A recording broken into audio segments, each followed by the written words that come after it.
Out low blow. Usyk. He an Usyk fan, bro. You right. That is your guy, though. Usyk's a good dude. He's a hell of a fighter. Usyk He's gonna on the win. belt. I would have to compare him to Evander Holyfield, and I think he would have done very well. I think that's the great way to cap it, bud. A salute, Don Usyk, the great Usyk. Boxing legends think that Oleksandr Usyk's unrivaled match skill and wit in the ring will ensure that he never loses. According to Anthony Joshua, Usyk relies on superior technique, footwork, and timing rather than strength to prevail. He is a problem that no one can solve because of his capacity to outthink and outmaneuver opponents. Legends and champions alike concur that Usyk's supremacy is based on boxing skill rather than force. Daniel Dubois against Oleksandr Usyk. Realistically, has he got any chance? We've got 30 seconds. Of course he has. Look, it's a tough ask, of course. You know, the thing with Usyk is he doesn't depend on his power to knock you out. He depends on his skill. That's why it's a tough ask, because he's going to box rings around you if you let him. Dubois, good luck. Don Charles, good luck.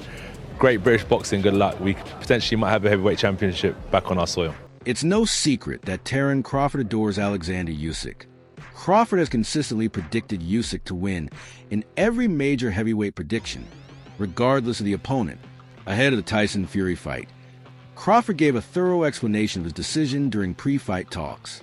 Heavyweights can't keep up with Usyk's combo punching, timing, and footwork. The movement-based style that Usyk brings to the ring is difficult for even the strongest and biggest opponents to match. Crawford thought that skill would always triumph over size, and Usyk's resounding victory over Tyson Fury confirmed his theory. The undisputed heavyweight champion of the world. Is it going to be Usyk or Dubois? Usyk, hands down. What? But you seen the first fight, though, what they had, Usyk. right? Did you see the first fight? It was a low blow. Usyk. You a lying dog. I don't know, that blow was If that blow landed on you like that, you wouldn't say that you would say what? Usyk. You would say it's a low blow if it was landing on you. Right, yeah, yeah. that makes sense. But that wasn't a... It wasn't low. No, I'm not mad at the ref for calling that a low blow. Usyk. He an Usyk fan, bro. You right. That is your guy, though. Usyk's a Usyk. good dude. He's a hell of a fighter. Usyk He's gonna on the win. belt. But the first time before Usyk fought Tyson Fury, did you think Usyk could beat Tyson Fury? Usyk. Truthfully, no. I picked him both times. Stop No, the playing first with me. time you picked him? Both times. Because you was high on Tyson Fury at one time. Both times.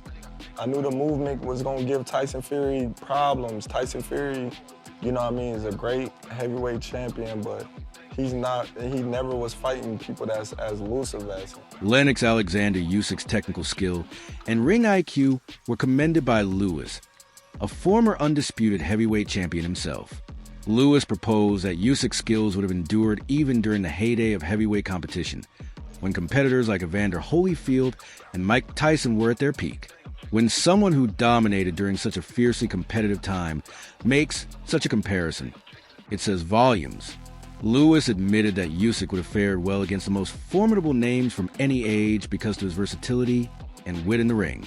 Your era, the era of Lennox Lewis, Riddick Bowe, Evander Holyfield, Mike Tyson. How do you think he would have done against you and your contemporaries?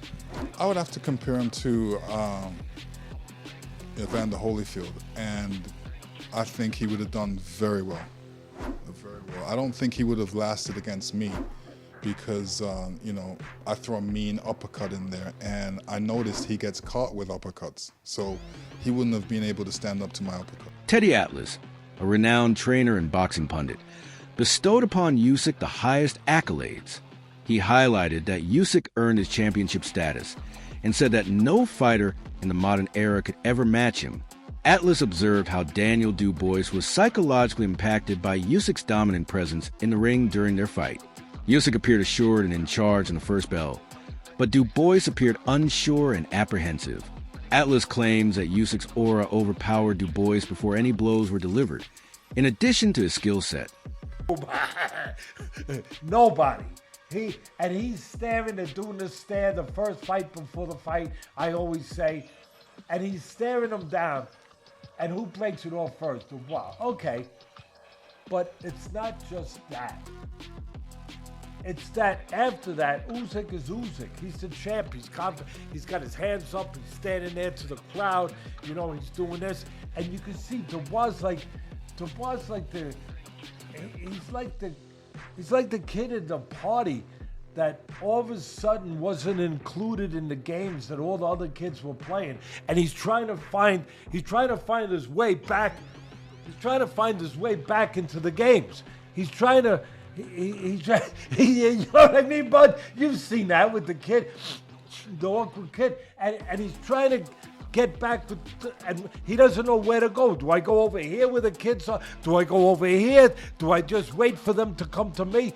And he's lost, and you could see it. And there's the Usyk just like this. And he's like looking at Usyk. He don't know, should I start a confrontation with him? Should I pick up? Should I make up for what I didn't do there? Should I stare at him? Should I look at him?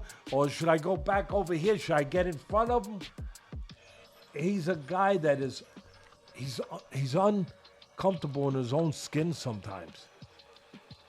And that's at play. Part of that is at play. At the end of the day, what happened was, from an analytical standpoint, they looking for the southpaw killer, the right hand. They look too much for it. The delivery system, it's got to be there. That wasn't the delivery system that you want, where you're launching right hands, where you're reaching with right hands. That's not the delivery system. There should have been a little feint. Make him make his move back. Make the counter puncher show the counter. Make him show it to, like playing cards. Make the guy show his hand. A lot of people in the boxing community think Usyk has already cemented his reputation. His achievements at cruiserweight alone would establish him as one of the best in the sport. Winning the Muhammad Ali Trophy and going undefeated are enormous accomplishments. But he's reached a new level after switching to heavyweight and succeeding there. Both fans and critics concur that Usyk has nothing more to prove and that every bout he takes on going forward will only enhance his already illustrious career. At heavyweight, he's now beaten Joshua twice, he's beaten Fury twice, he's beaten Dubois twice. He's cleared out cruiserweight, he's cleared out heavyweight, he's undisputed for the second time. Every accolade you could possibly do, and he's done it in under 25 fights. We're watching greatness. We're running out of superlatives, we're running out of ways to describe this man. Because this was systematic. This wasn't a 12-round beatdown, Chris. This wasn't, moments where Fury has some success, moments where Joshua has success. He dismantled Dubois, who couldn't have been riding higher into this fight, coming off of the win over Joshua, and he knocks him out, leaves no doubt. He's knocking guys out now at 38? Is that what we're doing? I'm going to go back to the one word that I used, and I went like slightly viral for this last year after the Tyson Fury. I think it was maybe the first fight. I was like, the guy's unbeatable. You can't beat him. I don't see him losing. He just doesn't know how to lose. The guy just finds a way to win no matter what. And now he's finding ways to win and just separating himself from all these guys. And I disagree. I thought Daniel Dubois came out with a great game plan at the beginning of the round. In round one, he came out relaxed. He was the first 30 seconds, maybe. No, the whole first round. Usyk stole it in the end because he landed a big shot. But like the whole first round, Dubois actually looked really good. He backed Usyk up into the corners. He kept him along the ropes most of the time. He was landing hard jabs over the top. If you go back and watch the first round, I've never seen Usyk get hit that way.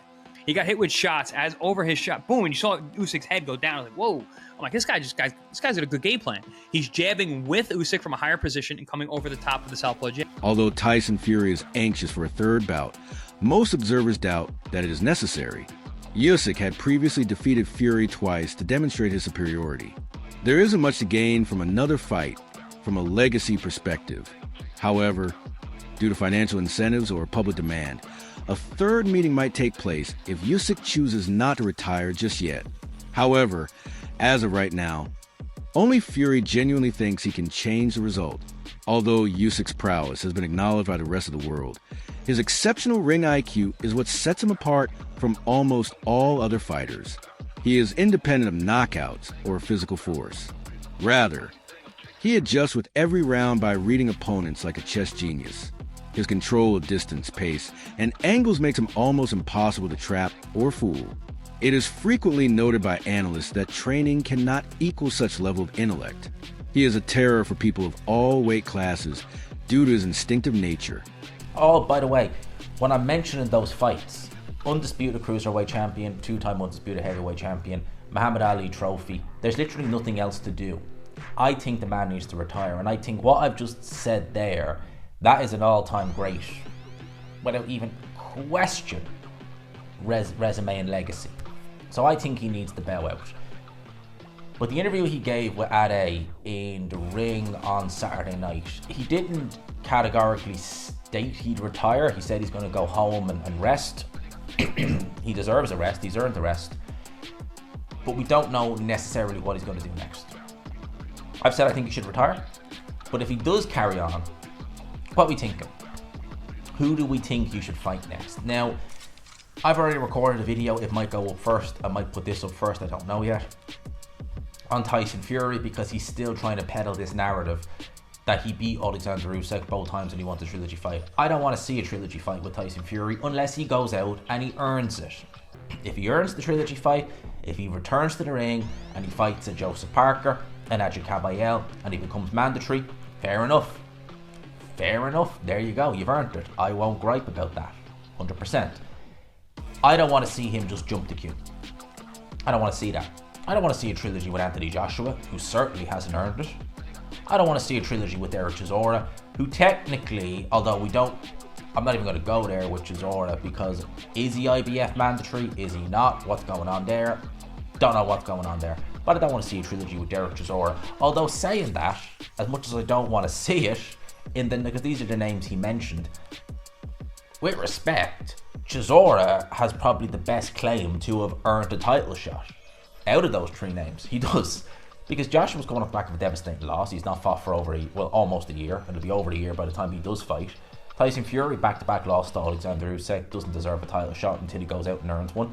At least with Chisora, Gerald Washington, Joe Joyce, and Otto Wallin, at least he's got some wins together. After sparring with Usyk, great heavyweight Wladimir Klitschko was impressed by his technique. He underlined that Usyk's success is a result of polished abilities developed over years of training and dedication rather than size or power. Klitschko claims that Usyk offers a unique technical style to the heavyweight class, combining a lightweight's mobility with an experienced veteran's punch precision. Nice guy, but a powerhouse. He can knock buildings down in with his punches. But Usyk's so clever. Usyk's that clever. He's just so clever, Though when Tyson fought each other, that was a marriage of minds, wasn't it? That was a marriage of minds, and and everybody thinks he's going to walk through him. Well, nobody's walked through him yet, have they? Have you seen anybody walk through Usyk? Because I haven't. Although Tyson Fury is anxious for a third bout, most observers doubt that it is necessary. Usyk had previously defeated Fury twice to demonstrate his superiority. There isn't much to gain from another fight from a legacy perspective.